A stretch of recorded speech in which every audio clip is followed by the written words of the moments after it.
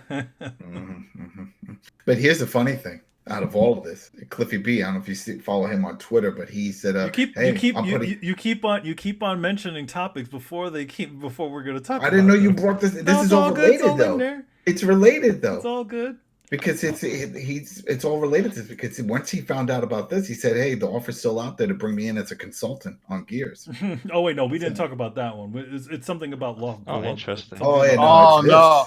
Cliffy tweeted to Microsoft that he'd come back to work on Gears. Now to come back as a consultant. It's interesting. It's like Mike's gone. He's like, "Yo, man, remember me?" Yeah. Yeah, I did. They should bring him back. Why not? It would be actually a kind of a bump to the franchise a little bit.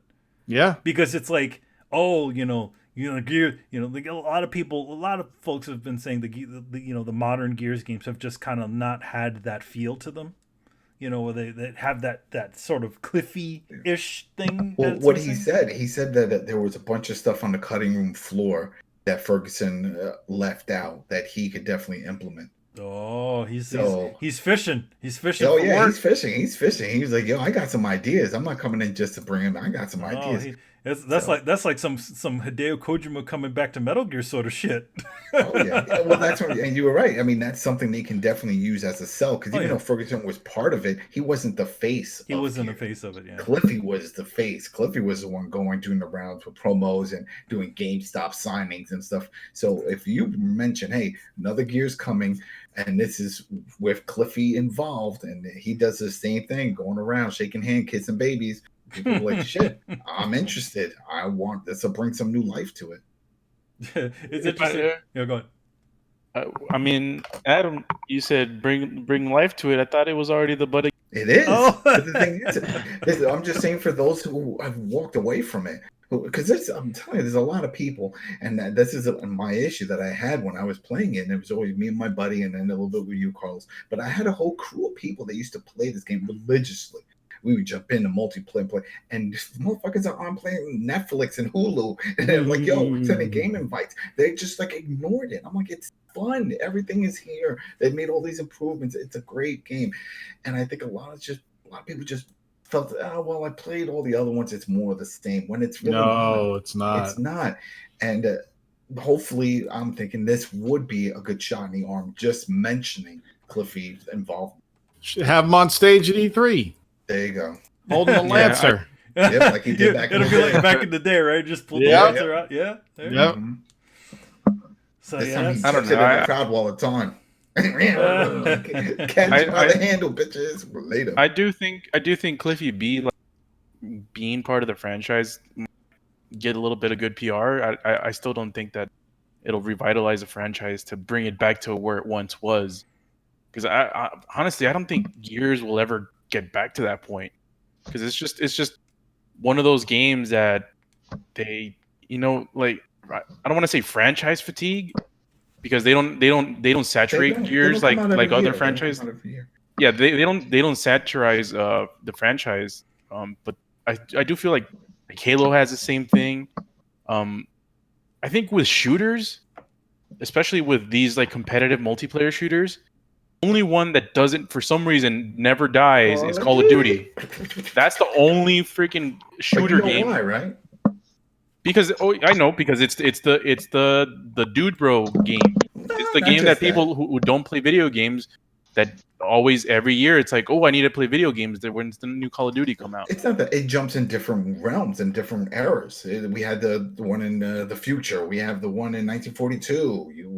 Come on! You really think that? We have, of course. Why do you think people wanted this Modern Warfare one? So they it's because they go to different eras and then they remove the campaign for one of the games, and it's still sold like hotcakes. Yeah, I did not approve of that. I think it's. Call of Duty is like Doritos and Mountain Dew, man. I love both of them. Stop hating. That's America. I can't agree with you there, because Call of Duty was one of the first great multiplayer games on PC years ago. I mean, they had a lot of them, but Call of Duty really was like at the time was groundbreaking. It's like, oh shit, it's fast, it's furious, it's Call of Duty. Call of Duty wasn't the one that had Steven Spielberg involved. That wasn't them. That was Medal of Honor, thinking right? of Medal of Honor, right? No. Yeah. It was it Medal of Honor? Medal of Honor, I think. Was it Day of Defeat? Respawn. I'll look it up. Yeah, And but they left the Infinity Ward, and then they went and started Respawn, but it's still the same people. It's a great game. It's been a great series, and I'll tell you what, this latest Modern Warfare, aside from all the bugs the PC's been having with crashing since the last patch, has been pissing me off. It's one of the best Call of Duties ever made. Yeah. It's the gameplay is so damn good. Now, I say this, I've been playing Call of Duty since the beginning, before any console gamer knew what Call of Duty was. This is the best thing Call of Duty. It just feels and plays so good. I can't stop playing. I'm a mess. We got Brian over here. You got the platinum. Yeah, it's crazy, and it's got crossplay. Come on, it's happiness. Pick up your controller and go run around. Yeah, I love it. I love it.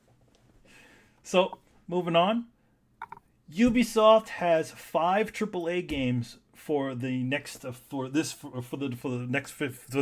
fiscal year. Apparently. All next gen shit. All next gen, right?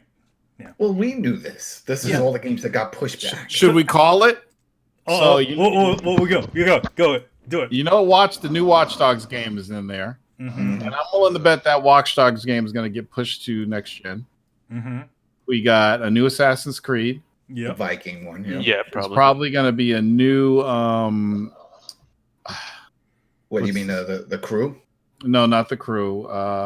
The shooter. Far Cry. Nope. No. I don't. Rainbow Six. The Rainbow Six. A new Rainbow Six. The quarantine or whatever it was. Yep. And Far Cry. Maybe a Far Cry. I think they're going to throw something new in there. Skull and Bones. Skull and Bones. Skull and Bones. I forgot about that game. Yeah. Everybody did. How could you forget about Skull and Bones? The game's gorgeous, but yeah, it's the typical Ubisoft. Ubisoft does a good job. I gotta hand it to them. They still have a bunch of stuff they haven't released yet for Breakpoint. Mm-hmm. They still haven't. They're going to implement bring back Team AI, and that's coming eventually. And of course, they just announced Terminator, but there's a bunch of other content that they all put on hold because they had to keep trying to fix all the issues that the damn game had. And not to mention that didn't Breakpoint not do the numbers that they wanted to do. The Division 2 also didn't, which is why in March we're getting the full makeover. It's the full makeover. They're essentially doing the rollback to show, they're essentially they're throwing it in New York again to just give you Coney Island now, and they give you all the shit that they had before. It's funny you mentioned the rollback. God Roll is returning for all your gear. You can get God Roll. You're going to see a meter. I'm doing a piece on the Coalition just breaking down all the news about all this cool stuff coming. Hopefully the shit works and doesn't crash, but it won't. But still, we can hope. Hopefully it works out. But yeah, going back to New York, all this. So was the plan always to go back to New York? No, there was plans, and they talked about it. That's the thing. I gotta give them credit, man. Ubisoft and the studios working. They have every Wednesday on their Twitch. They do a show called State of the Game, and the devs come on and they answer questions. They first feed off a bunch of things that they're working on, glitches that they know about stuff, and they listen to the live chat and they just start answering questions. And people kept saying, "Hey, DC is great and all, but it's not like New York. What happened to all the other things going on that was in New York? Remember, you had the subway system, the underground. How do you do that in DC? They got a subway system, but it's not like advanced like this. I mean, how do you pull this off?" And they understood that, and they were like, "Okay, fine." And then they teased that they were thinking about going back to New York, and they put little posters and stuff throughout the world. And then eventually, poof, DLC. And that's the thing. It's not part of the map. We've played the other two stories. The other two stories, you go to a chopper, and then it ports you over to whatever the location, like Pentagon and the College Point. It's not one that you can just travel. You can't just walk over there. So these are just add-ons. And the same is going to be for Coney Island. You get in a helicopter, and it's going to take you there. And then after that, in March, because episode 3, this pisses me off also. Episode 3, which is free content if you have the season pass and all that, is launching sometime this month. But they can't even tell us a date. this past Wednesday, they said they don't even have a date. I'm like, we're already in February. It's supposed to be out now because the big update that's going to have the new weapons, you're going to have a flamethrower and the new gear and all this stuff. That's in March. And they're supposed to be also, we're getting an increased gear cap, and there's going to be more content, which is what a lot of people, myself included, are hoping for. For those who played Division 1, they remember we had Resistance, which was their version of Horde mode. The survival mode, which was really cool, and you had to get certain gear or you'll freeze and all that stuff. And then you had the underground, the subway system, which was a dungeon crawling mode. That stuff is still absent from the Division 2, those modes, and those are very popular modes. So we're hoping, and the way they make it seem, and because they said, hey, we're not just revamping and doing a makeover of Gear 2.0 and all that stuff. That's what they were calling it, all the gear. But they said it's going to implement a lot of new gameplay aspects, a lot of new gameplay stuff. So I'm hoping that it means that these modes are coming back. You know, and hopefully free. But I have a feeling they may try to charge for a season 2. Or, sorry, season 3. They're saying this is season 3. Season 2 is still part of the other stuff, which I don't see that as related. But they're calling the season 3 in March. Didn't they? There's also Beyond Good and Evil. Yes. That has no date. They never put a date. They put out a statement that is not coming out before whatever April 2021. That is not part of that launch list. Oh, it's not. Oh, okay. No. Yeah, people are making a big stink about it. Well, I mean, the thing is, they had. I mean, to be honest, the biggest problem with that was the fact that they, I think people wanted a Beyond Good and Evil where you actually play the characters again. I don't know. A lot of people didn't seem that impressed with whatever they were showing, even though it was some pretty cool stuff. It was like something like you could make your own things and make your own bases and stuff. Like it was all about customization, but that doesn't feel like Beyond Good and Evil at all. Would you call that Rabbids game AAA? Is the Rabbids game a AAA game? Rayman? No, the one the Raven Rabbids games. Because they're working on a sequel, and that's also supposed to be coming out. Is that a AAA game? I don't know. I feel like it's a. I mean, here's the thing: it's a AAA company, but it is kind of like a AA sort of game. It's a Nintendo AAA game. Yeah, I guess so. Yeah, right. they said that one's also in the works to come out this year, so I don't know if they list that as a AAA game, but it did sell. You know what they should do with the Switch? They should just like put out all their old games that they like even older games. Just throw them all on there because it just seems to be everybody just seems to be accepting of it. It's like oh my god, Assassin's Creed 1, holy shit, We talked about it last week. It's just that whole ability of playing these older games on the go. Mm-hmm. These AAA games, these experiences in handheld. It's awesome. They could try to do Deus Ex again. Remember they did what was that on the Wii U? They had Deus Ex 1 on there. And they did all this crazy like touchpad junk on all over it. By the way, Brian, I heard what you said, and no, we don't get good things, man. I can hope, though. I can hope. Talk about Splinter Cell. Oh, that would be nice. That would be nice.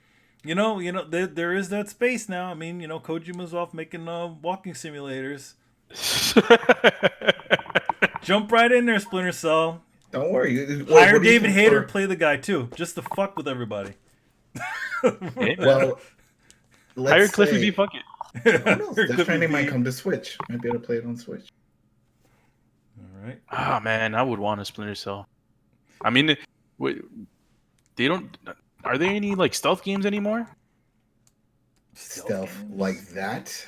Yeah, like those types of games. I don't think. Man.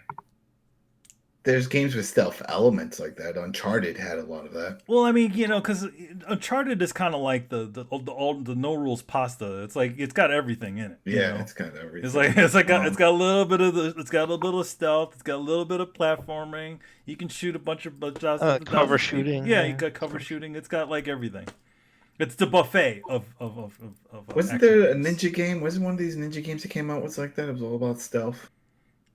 What? Neo. No. There's another one. Didn't Sekiro have a Sekiro? No, it has some stealth, but I mean, mostly you're fighting. Mm-hmm. Yeah. Sekiro's like Tenchu.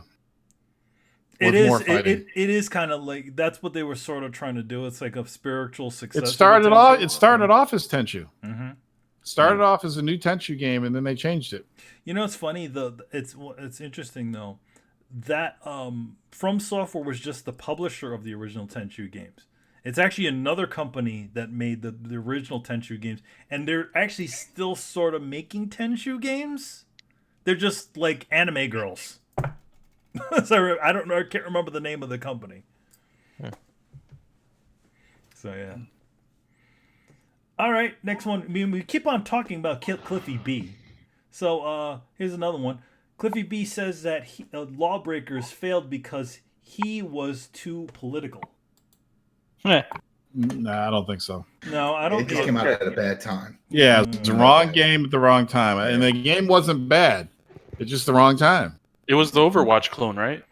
Yeah. Yeah. It tried to do its own version. Yeah.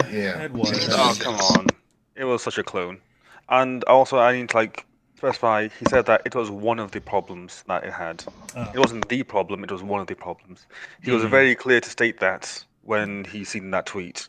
Oh, okay. Man, I mean, even that, I wouldn't say it was one of the problems. I don't remember. Probably not one of the main problems, you know. I don't think. Yeah, to be honest, I think it doesn't really matter. Like, I don't remember, hearing too much about political stuff with him on that game. I think it was just the fact that the game just doesn't look anything like. How are you gonna go against Overwatch with those friggin' characters? Like, Overwatch has these really cool looking, attractive characters. You don't care what the hell they do. They just look good. They make good action figures, and Lawbreakers didn't even have that. It's just one of those things where Overwatch just dominated. I think a lot of people just didn't think it would be that go-to game. That's one of sort of like Fortnite. The one PUBG. Nobody thought Fortnite was definitely going to dominate when they went into Battle Royale mode. Like, it's a knockoff. But also, again, Fortnite also has very cool looking characters. You notice the similarity between the those dances. Yeah, they have the dances. It's the Michael Jackson of this generation. They're just very sort of appealing sort of characters. So it's like, okay, yeah, granted, they're kind of generic. They're essentially GI Joes. They're like literally, it's like they just went and raided the whole GI Joe closet with those things. But it's like they're really kind of fun looking, stylized looking characters, and you would like just because of the style. I think that is also very, very attractive, and I think that's what Overwatch was, essentially because they had nothing. They they essentially like closed down that game because they're like the story. It was some other game that then they said the story wasn't working or whatever, so they turned it into this arena thing. But I'm sure they're like, yo, but we have all these really cool characters, so why don't we just make up the story later and concentrate on the first person multiplayer aspects and try to get that good. Yeah. And then just release these cool little cartoons and artwork to kind of get. What was the one that Gearbox? Remember Gearbox tried also doing that. Yeah. Battleborn. Battleborn. That had cool colors. That had that. Battleborn. I think the one thing that because Battleborn was the first version of that sort of thing that everybody was interested in. In fact, before even Overwatch had even been talked about, people were all like, "Yo, Battleborn." But then people played Battleborn. and then there was the Microsoft one too. Microsoft worked with that company, that other game that was like that. I forget the name. Huh? No, not Paladins. Oh man, I got it in my list somewhere. You know what I'm talking about. It had the gods. It had the giant gods. Smite? Not Smite. Not Smite. It was a bunch of little guys, and then you and one giant god fought against another team and their giant god. And you had to move in and take over area, and once you got all the way into the area where the god was, you'd fight against the god, and the two gods would fight. And these giant characters in the game, what the hell was it called? And it was actually pretty good. I'm looking through my. You're not talking about Black and White, are you? Nope. No, nobody's saying it was this gen. It was. It was in the same vein as Paladins and all that other shit. Oh shit. And Smite and all that. Oh God. Before the show is over, I'll figure out what the name of this game. Yeah, I just think that his game was just not cool. It just wasn't. I think that game was not very attractive looking. It's just not. If you're gonna go that road, you're gonna have some solid looking characters. You gotta have a solid. I mean, I don't know exactly what the gameplay is, but I think Gigantic?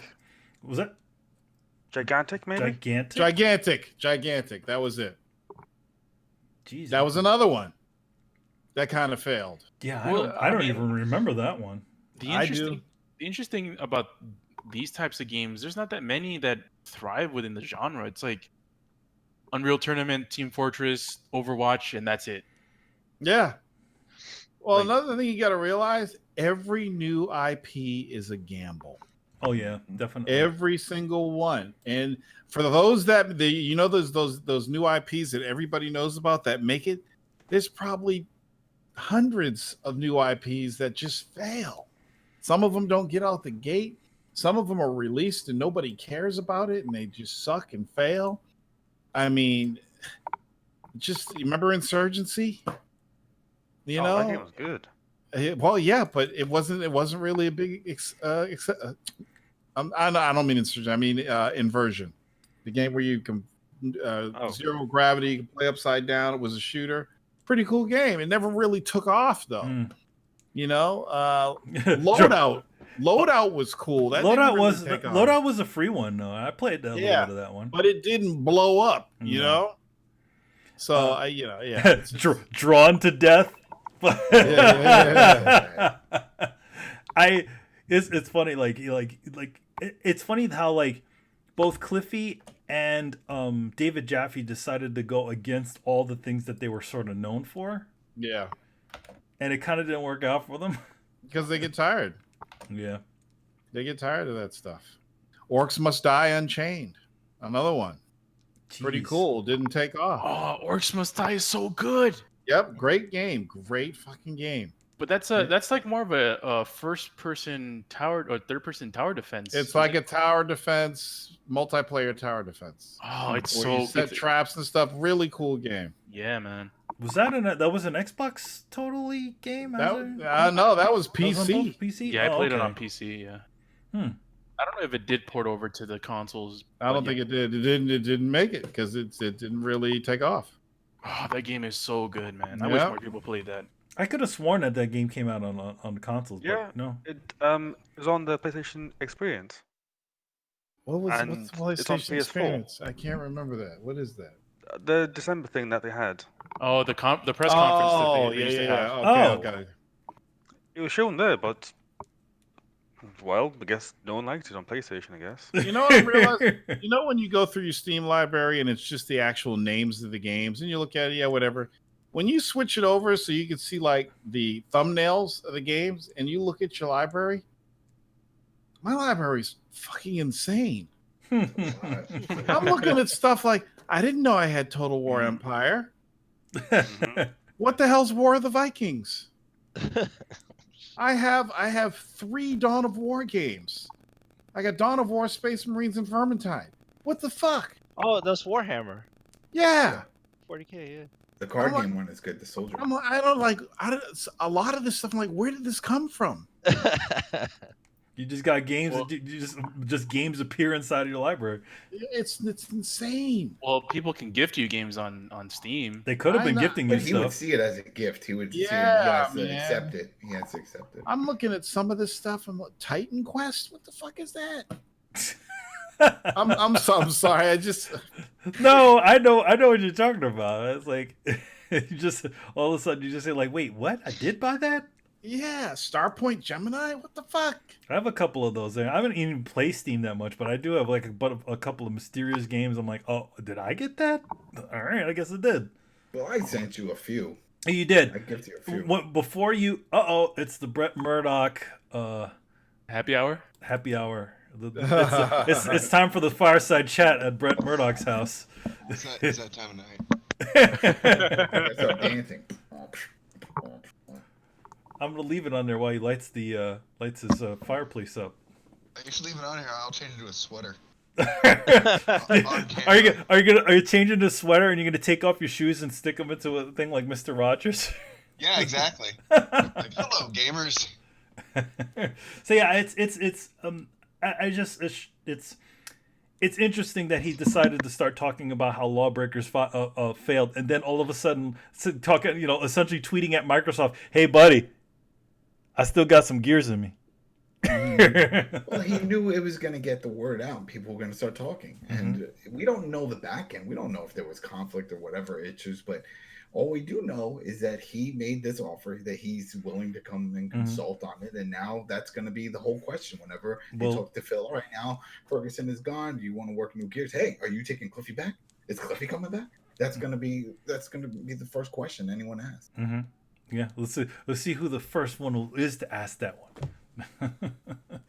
So yeah, next one we got is Wonderful 101 has a successful Kickstarter. It's the HD remaster of Wonderful 101. Platinum Games decided to go out and essentially, rather than just try to get the game published on these things by another studio, they just decided, hey, you know what? Let's throw this shit on Kickstarter and see what happens. That thing, within, I don't know, I want to say 6 hours, managed to blast past a lot of its higher tiers. I think everybody wanted it to go to PS4. But here's the goofy thing about it, though. When me and the guys were looking at it, you notice that like you saw like it was like PC, Switch, and then like way above that was the PS4 version. Like the PS4 version was like the PC and the Switch combined. Like it's like, yo, why is that? Why do you need so much to make the PlayStation 4 version?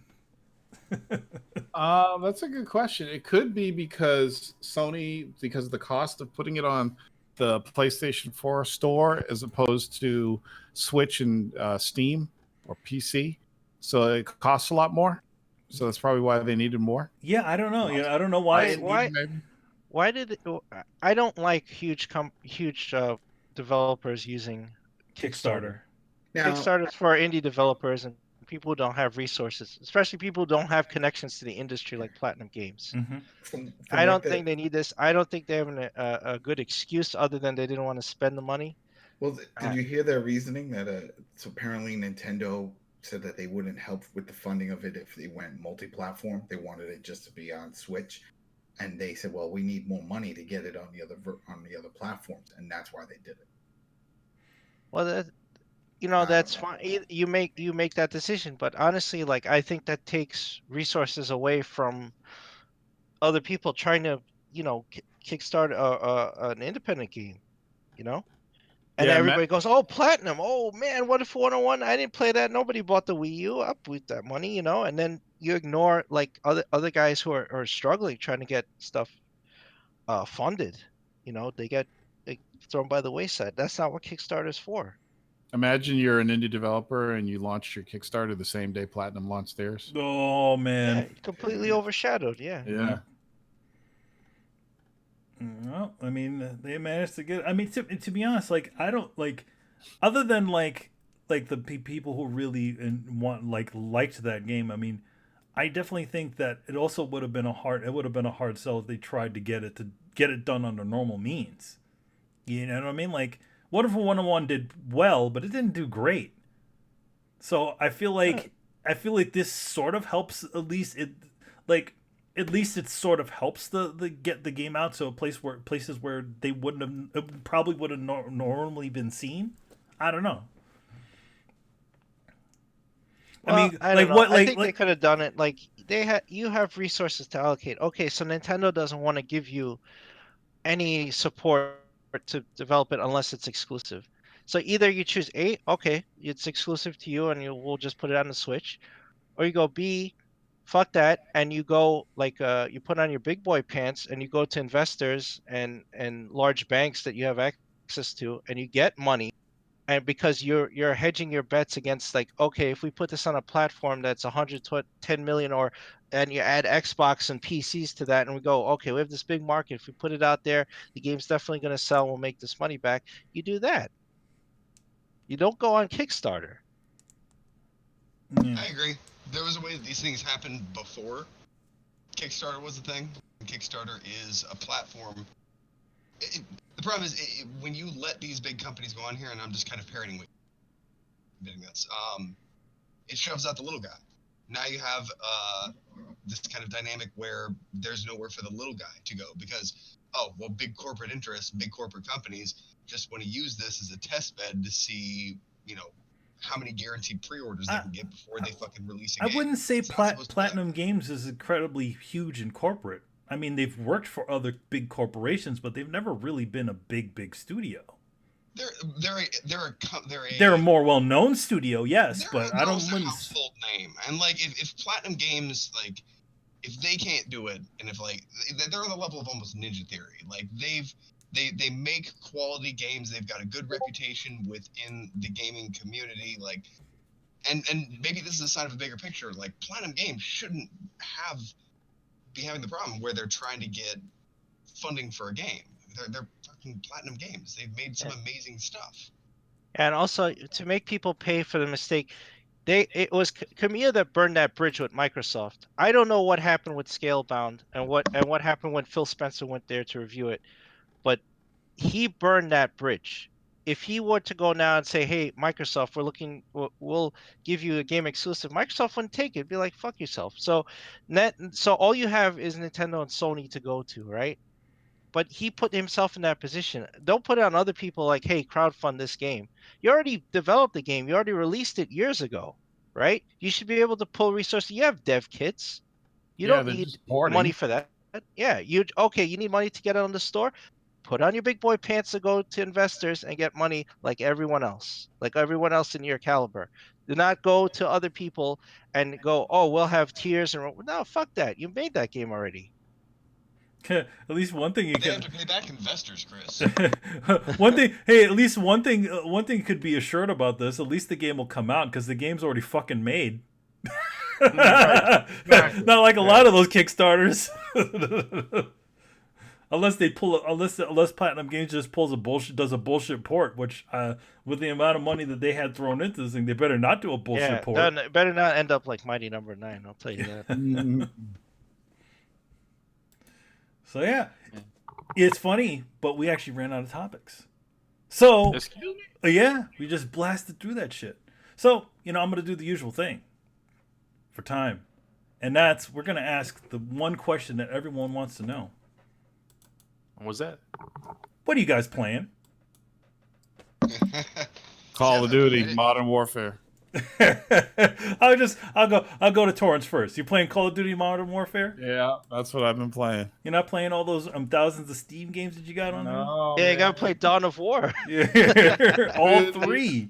I am living a serious. The game struggle is real. I look at stuff and I'm like, oh, I want to play that. I'm like, I Call of Duty. Then I can go to bed. I don't have to get involved. I don't have to use mind matter to like dedicate to a campaign or grinding. It's just shoot a couple people and go to bed, and that's what I've been doing. I'll get back to it one of these days. I feel like I've after, especially from like on my side, I can totally understand now where it's like sometimes you're just like working all day and you kind of don't want to put your brain onto something like this deep story or remember what chapter you're in. I could understand. Like I had that like before because I was doing a lot of commuting to New York and stuff, doing stuff for working on stuff, and I just get home like, can I want to play something simple. Mm-hmm. So the simple game at the time I played was Double Switch with Corey Haim. The what is it, the FMV games, the Sega CD. They re-released it on there. I was like, yeah, this is simple. Not a lot going on here. Arlie Ermy. So, what you been playing? You said Corey Haim? Yeah, was it? Yeah, it's Corey Haim. Corey Haim. Yeah, Corey Haim's in it. You sure it wasn't Corey Feldman or something? No, it's Corey Haim. Oh, Corey Feldman is still alive. Corey Haim's dead. Yeah, he's doing all these movies. Spoiler, man. Wait, Corey Haim died? Yeah, he died. He died years ago. Yeah, he died years ago. Drug overdose or something? Yeah, it was drugs. Yep. That's unfortunate. Holy shit! Yep. Here's the show two Corys. Here's the crazy one.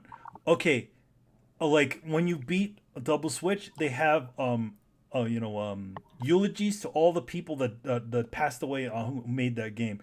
like most of the cast in that game is dead. Damn. Holy shit. Like Arlie Ermy, the Yeah, guy he from died. he passed away pretty recently. Corey Corey Haim is passed away. There's a character actor that passed away in there, and there's a bunch of other people. It's just like one after the other. A bunch of these people have already passed away. So it's cursed.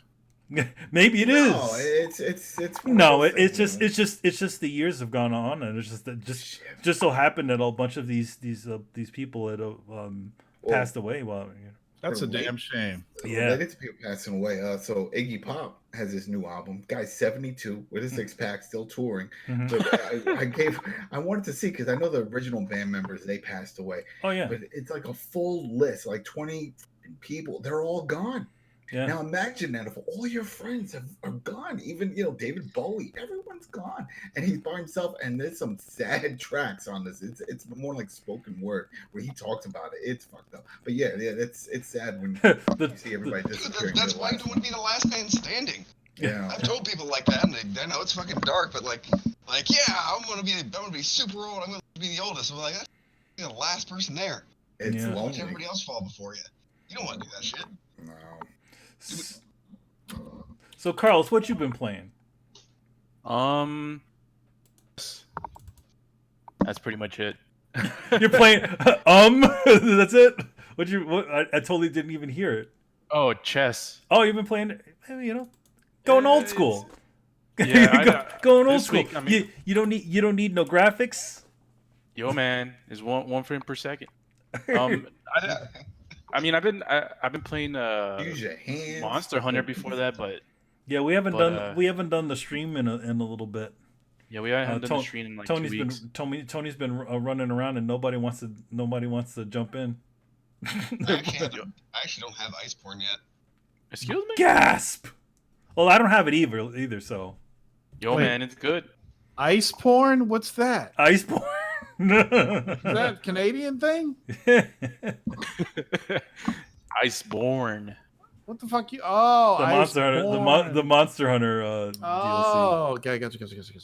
Ice porn. I gotta look that up. Now you're like on There's a Tinder. result. I guarantee you. There's always a result. So Brian, what you been playing? Rage, and more rage. Rage 2? Yeah, right. Not because of Brexit, but just rage in general in the game. Oh, that's a rage because of Brexit. So Brian, I mean, since you brought it up, how are people reacting? I mean, it's active, it's done. This is it. Brexit. The usual stuff. Jeez, not to get political, but we have to. The left-wing people, they are upset because obviously they didn't win the vote and Brexit has happened, so they're just upset and annoyed, and everyone else just doesn't care. Like no one really cares anymore. It's like, okay, it's done now. Okay, cool. Now what? Like, Yeah, like, do you Like, see people? let's have some leaving? Is it like a mass let's have some exodus? breakfast. Wasn't that the whole thing?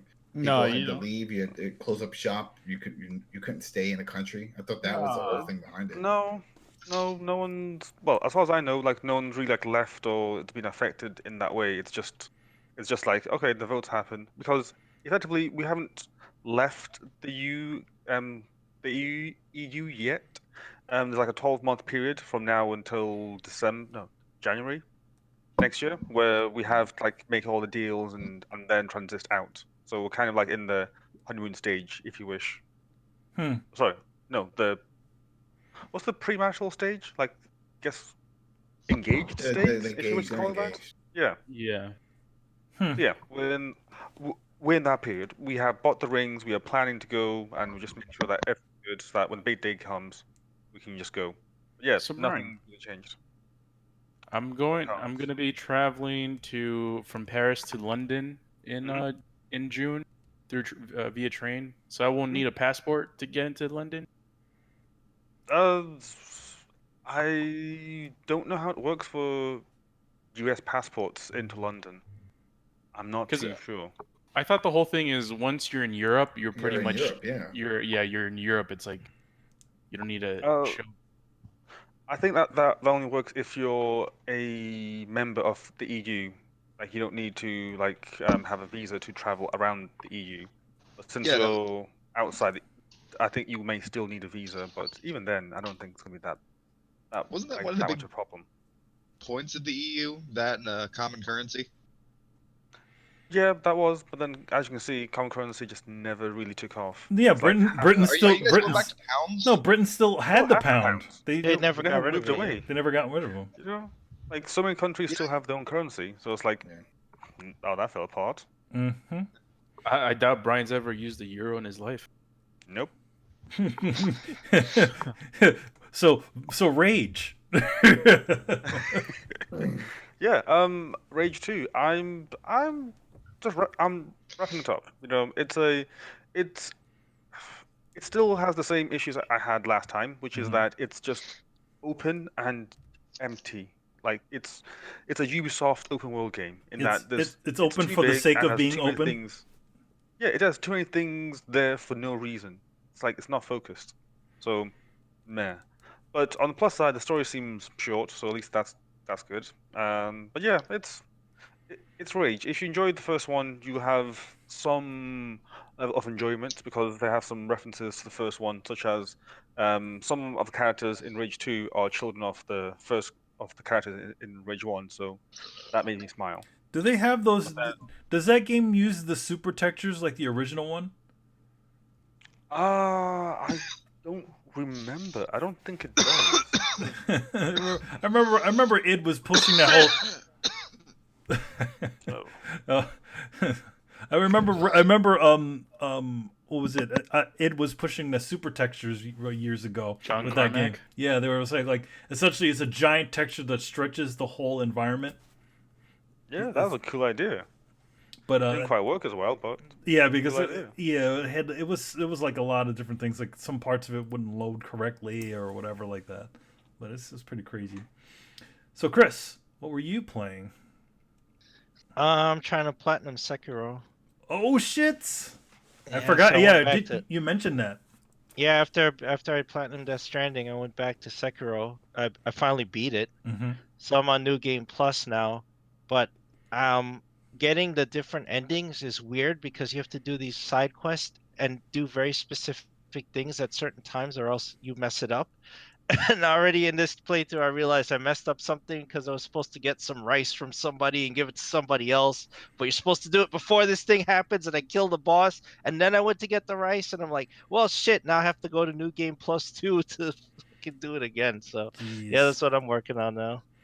I mean, how much? I mean, all that is just endings. Is it like, do you have to do the was it Dark Souls where you had to make all the weapons and all that other stuff? Yeah, you have to get all the prosthetic arm upgrades and learn all the moves. So I learned all the moves. I grinded and leveled up to learn all the moves.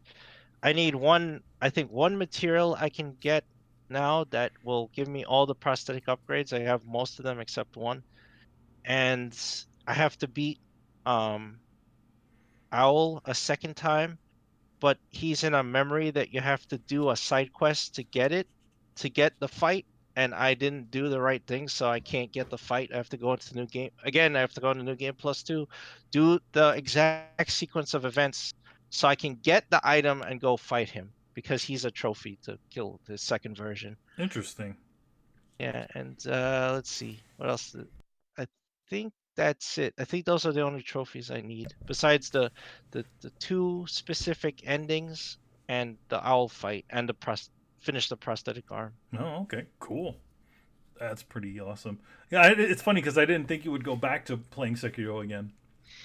I didn't either. And well, you know, Kristen she's like, "You didn't beat Sekiro." I'm like, "Fuck it, all right, I'm going back." Like, I'm taking it back. So Brett, what are you playing? The ukulele. Ooh, which one? Ukulele. Which one? The side scroller or the third? No, an actual ukulele. He's talking about the actual ukulele. Oh, what? The actual instrument. Oh, you're playing the actual. Oh, look at that. I got myself a sweet uke, bro. We have all from Hawaii. We have one also when we went to Hawaii. Those are fun. Oh, look at Play that. some. Play a song. I can't really play much. I'm learning. There I can play F. you go. It's not that tune. No, but man, that thing fucking kills your finger. I haven't been able to feel my index finger in like 4 days. Well, you know what? You gotta work up the Get a the callus. calluses and stuff like Oh that. god, yeah, I know. And there's one of the first notes you learn on the damn thing is a high F, which goes on the the very first fret. Mm-hmm. And so you have to apply like twice the pressure there than you do anywhere else. The rest of my fingers are fine. It's just this one. It's all been pins and needles for like a fucking week. you can't detune it like in heavy metal. You know, where you have to detune the guitar to play it. No, fair. To make it easier to play. Not that I know of. I'll ask my musician friends. Be like, why don't you fucking tell me you can just deep tune it? That's what detuning is something that Tony Iommi from Black Sabbath used to do, because he's apparently missing 2 fingers on his I think his right hand, and he has like not missing it, but he's missing the tips of them, so he had to detune his guitar so that he could actually play it with these special like fingertips that he had on there. So he gave birth to this music, heavy metal, by the fact that he couldn't fully play it. Oh, nice. Yeah. That's awesome. So yeah, I've been fucking around with that, but I have been playing Ancestors, and I've been really enjoying that game. Oh yeah, Ancestors. It's funny, I think that game. It's like I remember it and then I forget it. It's like I remember it, then I immediately forget about it.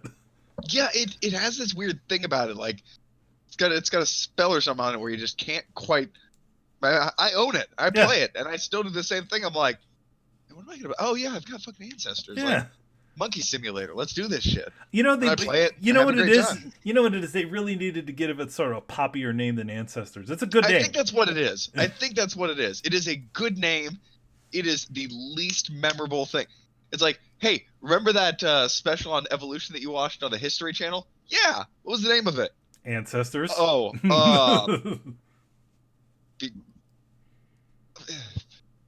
Becoming Us. The Civilization. I don't fucking remember all the names of those shows. Like, tell me the name of a special that you saw on History Channel that you really liked. You're thinking of a special that you really liked right now, but you can't remember the name of it. The only one I can think of is Earth. That's the only name you can think of. The only one But I can think of is Earth. You know that you've watched some dope stuff, like, and you're like, man, there was this one about like the history of Rome, and I know that's being super vague. Like, this one about the history of Rome. Man, they really did a cool Caligula thing. It was a cool thing. And someone's like, "Oh, what was it called?" I'd be like, "I don't fucking remember for the life of me." Yeah. Same thing with Ancestors. Yeah, it kind of has that sort of thing, and I'm like, because then once you remember, once you sort of remember the name, then you go, "Oh yeah, it's the game by the guy who made Assassin's Creed." Yeah. Even when you do remember it, you just give it your own name in your head. So, Monkey Simulator probably would have been a more catchier name than Ancestors. To be honest. Yeah. I don't know. The thing is, even if you gave it a popular name, it's not a big AAA game. Mm-hmm. It's kind of a AA sort of idea. It is. It's highly polished, and it's made by talented people. And there's a fair amount of, like, you could almost not tell. It's just this kind of feeling that you get. Like it's like when a soda tastes diet, and somebody gives it to you, you're like, I mean, it tastes like Coke, but it also doesn't. Or rather, like, not even a diet. You're expecting a soda and you get an RC. You're like, okay, I mean, this is not bad. RC isn't bad. It's just, if you're not expecting RC, it tastes a little off. So it's same kind of thing. If you go and expecting this big AAA, big budget AAA experience, it's a little off, but I can't tell you exactly where. The visuals are spot on.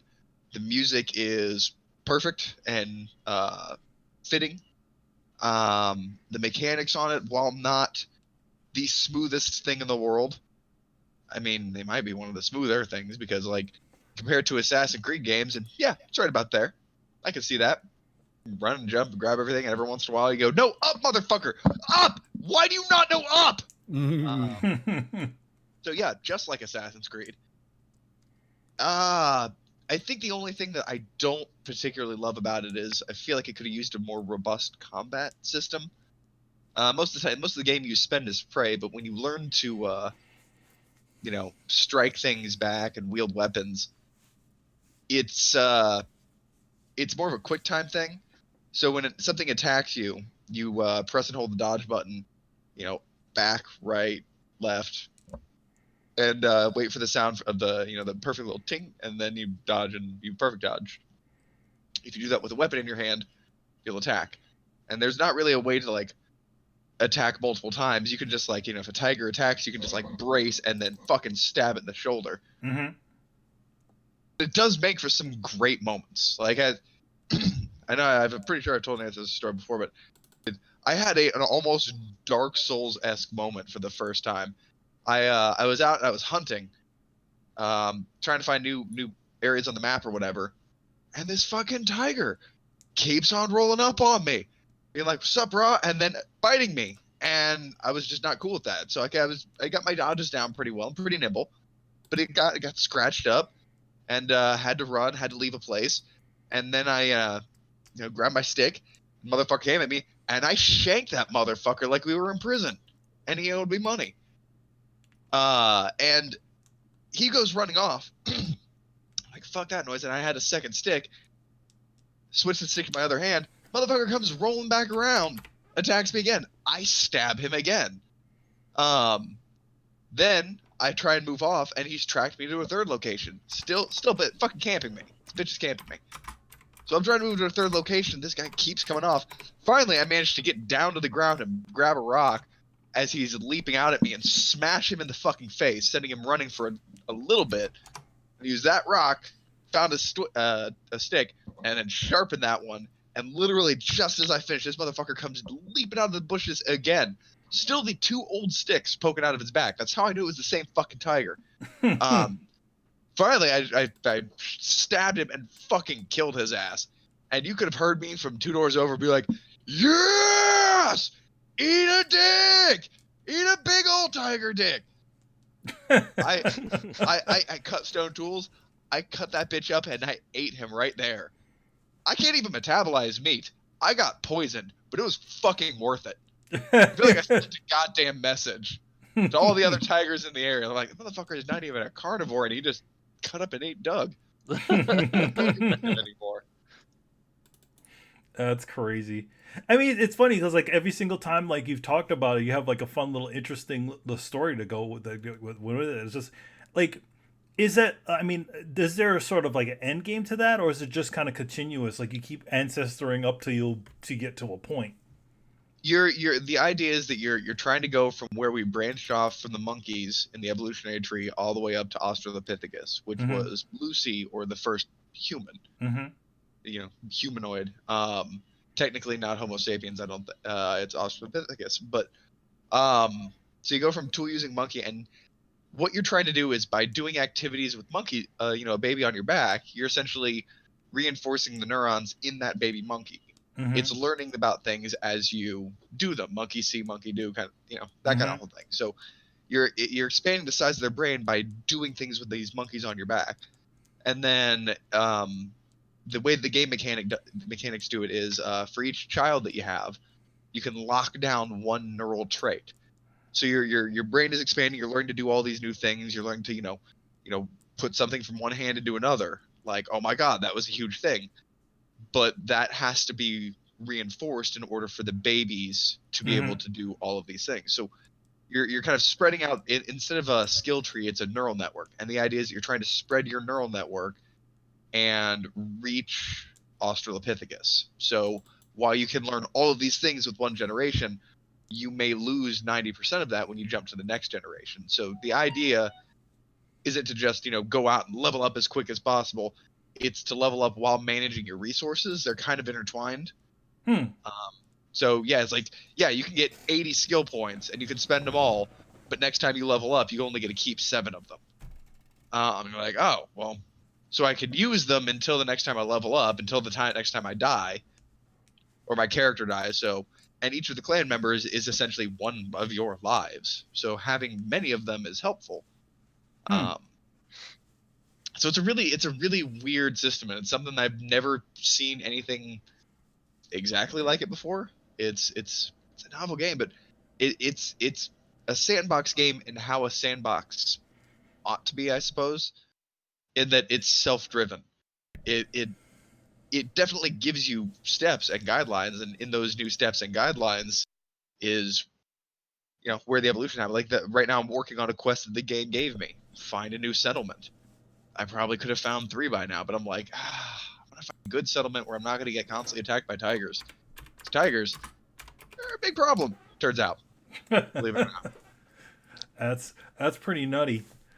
I mean, I was definitely thinking about trying that one out. I'm just currently in my current line of getting through Death Stranding.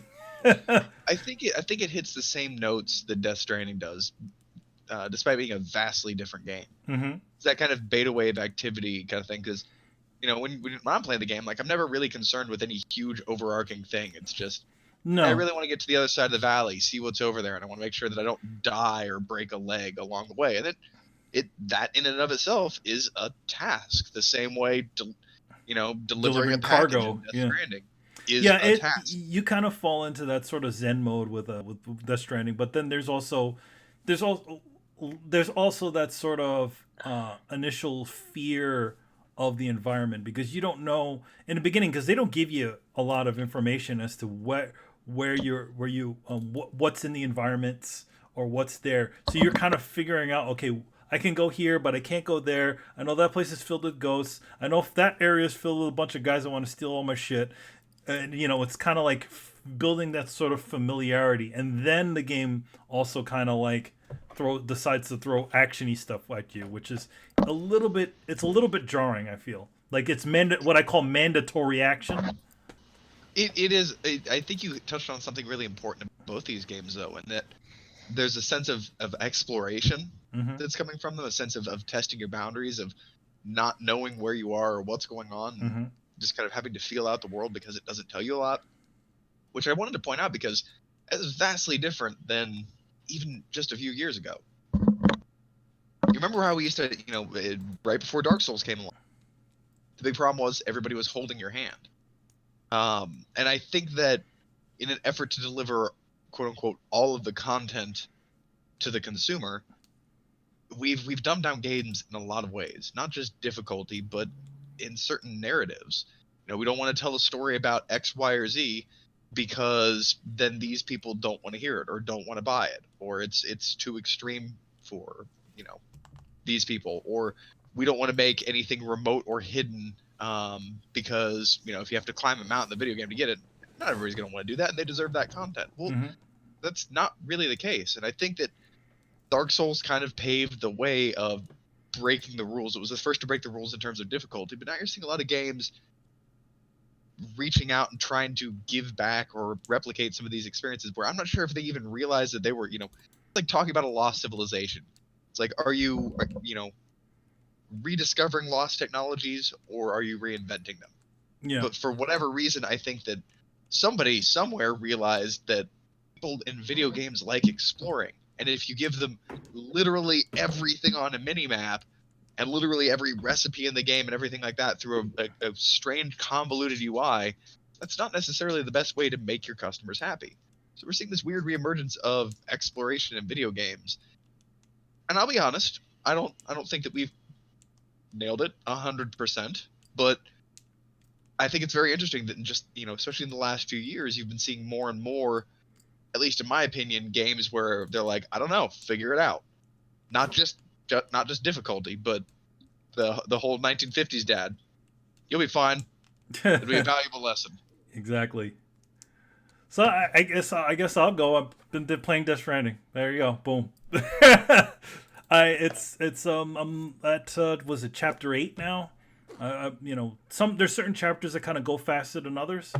So I think from what I hear at this point in time, everything's going to start going. Let's start going a little bit faster.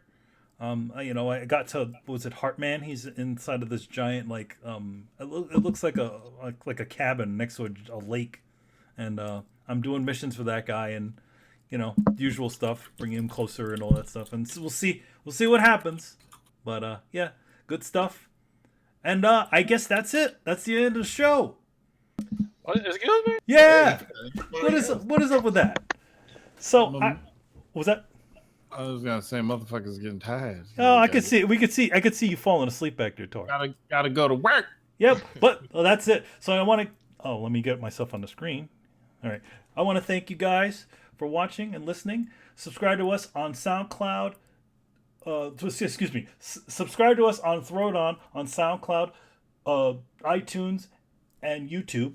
Follow us on Twitch, Twitter, and Facebook at Throwdown Show. Links are going to be in the descriptions below. I am your lousy host, Emilio Lopez, and I'm joined by Carlos Romero. Carlos Romero. Thank you for watching and listening. Subscribe to Throwdown. I don't think I've ever done an outro for Tony before, so that's all I could think about. Chris Seeley. Hey, take care, everyone. Adam Vale. Yeah, have a good week, everybody. Or weekend. Brian Manjoma. Layers peoples.